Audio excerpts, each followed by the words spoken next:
उनका ज़हीर बेटा जब अरेस्ट हुआ है वो कैमरे पे भी आ गई, तो उनकी जान पे बन गई। तो सोचो उस माँ के दिल पे क्या गुजर रही होगी। ये नहायत ही एक शर्मनाक चीज़ थी। इन्होंने वल्गैरिटी को जो है वो प्रमोट किया। क्या बताया कि लड़कियां घर से भागे और उसके बाद अपने वालिदैन को विक्ट्री का निशान बना के दिखाएं। एक खातून यूट्यूबर जिन्होंने और ज़हीर का इंटरव्यू किया, आपने उनकी कुछ नाजेबा तस्वीर दिखाई, तो सिर्फ रिएक्शन था। उनसे ये भी सवाल किया कि वो हनीमून पे कहाँ जाना चाहते हैं। इतने छोटे बच्चों से इस तरह के सवालात, नहायत ही शर्म वाली बात। एक बच्ची 14 साल की कराची से टैक्सी लेती है, उसने पूरी रात ट्रेवल किया। अब मुफाहमत का क्या फायदा जब आपने पूरे पाकिस्तान में घुमा दिया। जिसको लाहौर का अलिफ बे नहीं पता था, मतलब वो लाहौर के ड्राइवर थे, रात को वो आ रहे थे। इतना तो बेवकूफ कोई भी नहीं होता। गैंग में फंस गई हो, बहुत बड़े गैंग में फंस गई हो। अस्सलाम वालेकुम। डेली पॉइंट के साथ मैं हूँ आपका मेज़बान जुनेद आदि। और ज़हीर के इंटरव्यू के बाद इस केस में एक नया मोड़ सामने आया है। इस वक्त मेरे साथ बुशरा शकील साहिबा मौजूद हैं, जिन्होंने इस केस को डे 1 से फॉलो किया। उस दिन हाई कोर्ट में इनकी ज़हीर की वालदा के साथ काफ़ी बहसो तकरार भी हुई। इन्होंने आवाज़ भी लगाई कि गैंग में आप फंस गई हो। और अभी हाल ही में एक खातून यूट्यूबर ने ज़हीर का इंटरव्यू किया है और इस हवाले से इनकी उनके साथ भी काफ़ी बहस चल रही है। इस सारा मामला क्या है ये इन्हीं से जानते हैं। अस्सलाम वालेकुम। सबसे पहले बुशरा आपके वक्त का शुक्रिया। मुझे ये बताइएगा कि उस दिन आप अदालत में गई, ज़हीर की वालदा के साथ आपकी काफ़ी बहसो तकरार हुई, वो हुआ क्या उस दिन? एक्चुअली मैं कोर्ट रूम के अंदर थी जब ये वहाँ पे इनकी पेशी थी, तो मैं अंदर कोर्ट के अंदर ही थी। जब फैसला आया तो मुझे एक्चुअली बात करनी थी, तो मैं फिर बाहर निकली हूँ। तो इतनी देर में निकलने से पहले ज़हीर की वालदा बाहर आई। तो जब वो बाहर आई हैं तो मेरे एक कह लें कि एज ए मदर मेरे अंदर वो चीज़ें या वो जो बातें थी जो मैंने उस वक्त बोली हैं, वो मुझे एकदम से मुझे आया। तो मुझे लगा कि मुझे ये चीज़ें इनसे पूछनी चाहिए।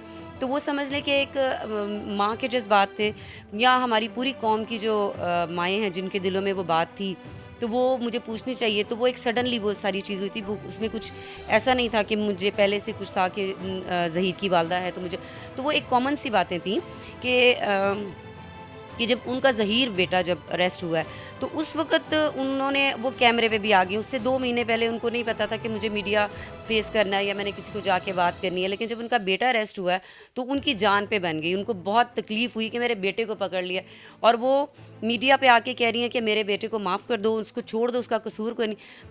उसका कोई कसूर नहीं है। तो मुझे ये बताएं कि के वालिदैन का क्या कसूर था, उस माँ का क्या कसूर था जो दिन रात रो रही है अपनी बेटी के लिए। उस बाप का क्या कसूर था कि जो सड़कों पे धक्के खा रहा है सिर्फ अपनी बेटी के हसूल के लिए। अपनी बेटी की मोहब्बत कह लें, ये मोहब्बत है एक बाप की अपनी बेटी के लिए, एक माँ की अपनी बेटी के लिए। तो वही चीज़ें सिर्फ मेरे जहन में थी कि अगर तुम्हारा बेटा अगर पकड़ा गया तो तुम्हें तकलीफ़ हुई, तो सोचो वो जो माँ है जो 2 महीने से जिसने अपनी बेटी को देखा नहीं है, तो सोचो उस माँ के दिल पे क्या गुजर रही होगी। तो बस वही चीज़ें मेरे जहन में थी। तो मैंने उनसे पूछा, बट वो उन्होंने किसी चीज़ का मुझे जवाब नहीं दिया और वो भाग रही थी। पूरी रात ट्रैवल किया उसने, पूरी रात। वो जो बाबा जी बहुत अच्छे थे, ड्राइवर जो थे, उसने एक दफ़ा आपने बताया कि उस दिन अल्लाह का कोई ख़ास करम था उसमें। बड़ी बात है जी, अल्लाह का ख़ास करम था। तो अल्लाह का ख़ास करम फिर उस पर क्यों नहीं था जो हमारी एक बच्ची को मार दिया गया था, मेरा नाम नहीं उसका जहन में आ रहा, कि जो आए दिन हमारे यहाँ बच्चियों के मार दिए जाते हैं, उन पे भी अल्लाह का ख़ास करम होना चाहिए ना। दिन दहाड़े घरों में आके बच्चियों को मार दिया जाता है, इज़्ज़तों को पामाल किया जाता है, उन पे भी ख़ास करम होना चाहिए। वो ख़ास करम किस गैंग का था, किन लोगों का था, वो सारी दुनिया को पता है कि ख़ास करम किसका था, किस किस का हाथ था। मुझे ये बताइएगा कि यहाँ तक कहा कि मेरे वालिद ने कहा कि अगर आप मेरी मर्ज़ी से शादी नहीं करेंगी तो मैं आपका गला दबा के मार दूंगा। अपने वालिदैन के घर में जो बच्ची इतना अच्छा रह रही है, एक लग्जरी लाइफ गुजार रही है, खाने पीने की, पहनने ओढ़ने की, उसको किसी चीज़ की कमी नहीं है, तो उसका बाप उसका क्यों गला दबाएगा? क्योंकि वो कहलवाया जा रहा होता है। वो अपनी ज़बान नहीं होती है, वो उसकी ज़बान होती है जो उसके पीछे होता है। ज़हीर ने तो यहाँ तक कहा कि वो 80,000 रुपये महाना कमाता है और वो तो बड़ी अच्छी ज़िंदगी गुजारेंगे अपनी आने वाली भी। अल्लाह करे जी, अगर तो कुछ ऐसा सिलसिला बनता है। लेकिन जब मैंने ज़हीर को देखा है या मैंने इनका फैमिली बैकग्राउंड भी काफ़ी पता किया है, तो ये जिस तरह की फैमिली है, इनके जो ख़वातीन हैं, एक तो वो उल्टे सीधे काम जो भी है वो तो खैर बात की बात है, घरों में काम करती हैं, ठीक है। वो जो उसका भाई है ज़हीर का बड़ा भाई, ठीक है, उसने 2 शादियाँ की हुई हैं। उसकी जो एक बीवी है वो 9 महीने से वो शी वॉज प्रेग्नेंट और उसको उसके मेके में छोड़ दिया हुआ है, बच्चा भी वहीं पे हुआ, ठीक है, उसको मारा पीटा जैसे भी करके, उसके बाद पलट के देखा नहीं, डिवोर्स नहीं दी भी, लेकिन उसको छोड़ा भी नहीं है और उसको उसके मेके में भी भेजा हुआ है। क्यों? एक बहू को आप लाल जोड़ा बना के तो पहना देते हो, बिठा देते हो, और दूसरी तरफ आपके बड़े बेटे की जो बीवी है उसको उसके 9 महीने से उसके मेके में भेजा हुआ है। आपने इस केस को बड़ी करीब से देखा, लेकिन कल आपने एक वीडियो लगाई अपने चैनल के ऊपर जिसमें आपने एक खातून यूट्यूबर जिन्होंने और ज़हीर का इंटरव्यू किया, आपने उनकी कुछ नाजेबा तस्वीर दिखाई। आपको नहीं लगता अगर इस तरह के काम शुरू हो जाएंगे तो हम जिस मसले को सुलझाने निकले हैं हम उसको मज़ीद उलझा देंगे, हम आपस की लड़ाइयों में पड़ जाएंगे? अच्छा, ये काम मैंने स्टार्ट नहीं किया क्योंकि ये मेरा लेवल नहीं है, ठीक है।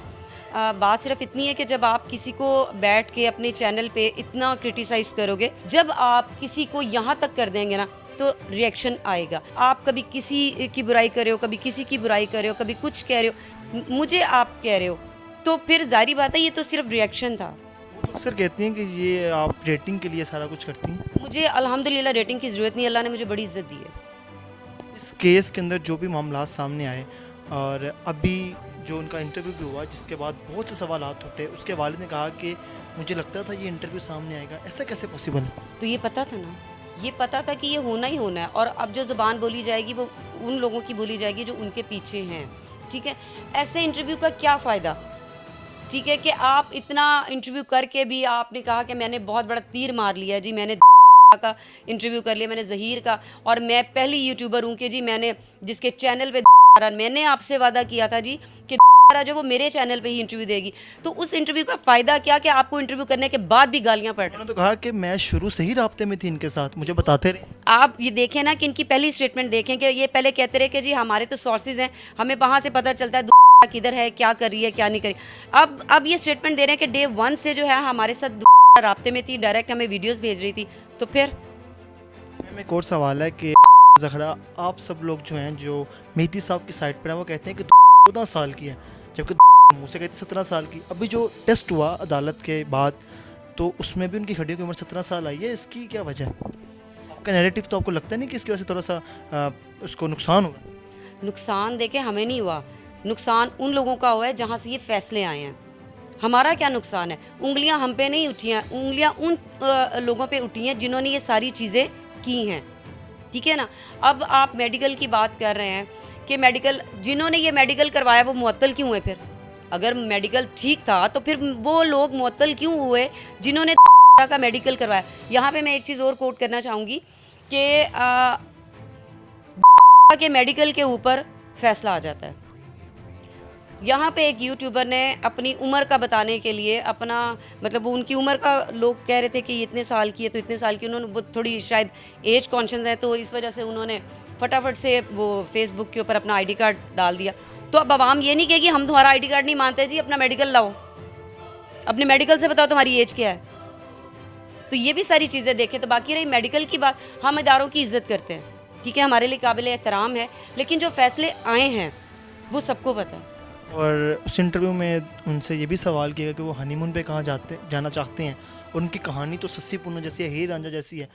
इतने छोटे बच्चों से इस तरह के सवालात कैसे देखा आपने एक माँ होने की हैसियत से? नहायत ही शर्म वाली बात है। आप कह रहे हो बुक लिखनी है, क्या बुक लिखनी है जी? आप बुक लिख रहे हो कि बच्ची भागी है, बच्ची ने ये किया, पूरा पाकिस्तान घूमा और उसके बाद हम हनीमून के लिए क्या जा रहे हैं? हम मतलब इतने बड़े हो गए हैं, हमने कभी इतनी जुर्रत नहीं की कि हम अपने वालिदैन के सामने इस तरह का लफ्ज़ इस्तेमाल करें हनीमून का। तो वो पूरी दुनिया को दिखाया जा रहा है कि जी 14 साल की बच्ची को बैठ के कहा जा रहा है कि हनीमून पे कहाँ जा रहे हो। मेरा नहीं ख्याल है कि ये अच्छी बात है। और सवाल बहुत आवाम ने पूछा, उनका ये था कि अगर ज़हरा शादी से खुश है तो उनके वालिदैन मुफाहमत क्यों नहीं कर लेते इनके साथ? एक सेकंड के लिए सोच लेते हैं कि ये कहते हैं ना बच्ची खुद से आई है। अगर बच्ची खुद से आई भी है तो बड़ापन जो था ना वो ज़हीर की माँ का था, ज़हीर के भाई का था। के वालिदैन को कॉल करते और उनको बुलाते कि आपकी बच्ची आ गई है, एक दूसरे को पसंद करते हैं तो चले आए, म्यूचुअल अंडरस्टैंडिंग के साथ हम बैठ के बात कर लेते, कोई अच्छा रास्ता निकालते हैं। ये था ना कि आप जो है वो पूरे पाकिस्तान में भाग रहे हैं, राब्ता नहीं कर रहे हैं। तो ये चीज़ तो नहीं है ना कि आप मतलब एक तरफ कह रहे हैं कि जी मुफाहमत। अब मुफाहमत का क्या फ़ायदा जब आपने पूरे पाकिस्तान में घुमा दिया? अब आप देखें ना कि ये केस कितना हाइप क्रिएट कर चुका है। तो अभी मेरा ख्याल है कि मुफाहमत का टाइम नहीं है। कि वो सुलह करना चाहती है और वो अपने वालिदैन से माफ़ी भी मांगती है, लेकिन उनके वालिदैन कहते हैं कि मेरे पास आना चाहती है। ये केस किस तरफ जाएगा मुस्तकबिल में, क्या लगता है आपको? देखें बच्ची तो जाएगी इंशाल्लाह अपने वालिदैन के पास। बच्ची जाएगी क्योंकि केस जो है वो सुप्रीम कोर्ट में जा चुका है। वहाँ पे जब आप एंटर होते हैं यूनिवर्सिटी में तो अपनी आइडेंटिटी दिखानी पड़ती है अंदर जाने के लिए, या अगर आपने किसी से मिलना है तो अंदर से कॉल करवानी पड़ती है, वो बोलता है कि हाँ आप इसको अंदर भेज दें। तो ये सुनने में आया कि ने कहा कि मैं अंदर गई हूँ, अंदर लड़कियाँ बैठी हुई थी और मैंने वहाँ जाके उनसे नंबर लिया, नंबर लेके मैंने कॉल की है।